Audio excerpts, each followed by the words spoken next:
Ayan, habang kumukulo siya, maglalagay tayo ng konting loya. Tapos yung ating karni, minced pork. Ayan. Ganyan lang siya kadali. Ayan.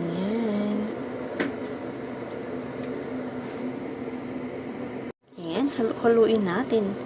Pero dahan-dahan lang kasi madudurog yung ating tofu.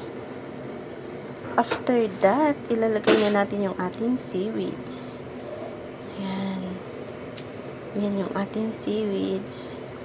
Hindi siya masyadong marami yung nilalagay natin seaweeds. Konti lang.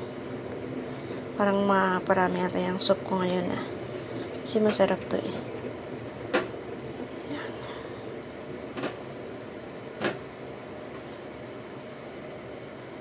O, diba? Easy lang siya. Tapos halu-haluin natin. Pero dahan-dahan lang kasi yung ating tofu is madudurog. Ayan, pakuluan natin siya hanggang sa maluto yung ating tofu. Mag-firm siya. Medyo titigas na yung ating tofu. Kasi soft tofu yung gamit ko dyan. Ayan. Ayan na nga siya. Tinahalo-halo ko siya. Paminsan-minsan. Ayan. Para ma-check kung ano na ang kanyang kanalabasan. Ayan. At yung gamit ko palang miso is itong miso na binili ng lola sa Donkey Donkey.